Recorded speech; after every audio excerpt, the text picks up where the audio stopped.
અત્યારે દરેક જગ્યાએ વરસાદનો માહોલ છે એટલે દરેક જગ્યાએ પાણી ભરાઈ જાય છે.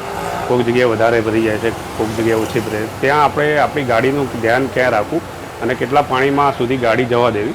એ તો ગાડીમાં ઘણા બધા પ્રોબ્લેમ છે. એન્જિન સીઝ થઈ જાય છે, પાણી વધારે એન્જિનમાં જાય તો એન્જિન સીઝ થવાના પ્રોબ્લેમ થાય છે. આપણી ગાડી ત્યાં સ્ટોપ થઈ જાય છે.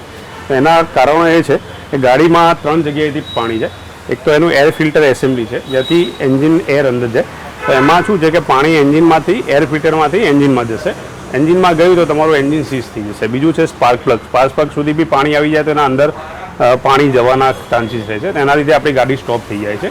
ત્રીજી વસ્તુ છે સાયલેન્સર. પાછા સાયલેન્સરમાં બી પાણી જતું રહે તો એના લીધે બી ગાડી આપણી ત્યાં સ્ટોપ થઈ જાય છે. તો એના માટે કાળજી એ રાખવી કે ગાડીમાં પાણી જ્યાં વધારે ભરાવ્યું હોય ત્યાં પાણી ગાડી કેટલા લેવલ સુધી નાખવી એ ખાસ ધ્યાન રાખવું. એમાં માટે આપણું જે ટાયર હોય છે એ ટાયરના લેવલ પ્રમાણે ટાયરની આ જે રીમ હોય છે તો રીમના આ સાઈઝ સુધી પાણી આવે તો એટલા પાણી સુધીમાં ગાડી ના જવાય. કે અહીંયા સુધી પાણી આવી જશે તો ગાડી તમારી સીઝ થવાના પ્રોબ્લેમ રહેશે. પાણી આટલા લેવલમાં હોય જે રીમ છે એના નીચે પાણી રહે તો વાંધો નથી આવે. બાકી જો એના રીમના ઉપર પાણી આવી જશે એટલા પાણીમાં તમે ગાડી નાખશો તો તમારી ગાડી સીઝ થવાના પ્રોબ્લેમ રહેશે અને સ્ટોપ થઈ જશે. બીજું એનું આ સાયલેન્સર છે. એમાં પાછળ સાયલેન્સરમાંથી બી પાણી જવાના ચાન્સીસ હોય છે. તો સાયલેન્સરમાંથી પાણી ગયું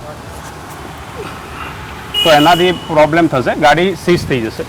તો ગાડી ખાસ ધ્યાન એ રાખવું કે ગાડીમાં પાણી ટાયરના લેવલ સુધી રહે એના કરતાં ઓછા પાણીમાં જવા દેવી.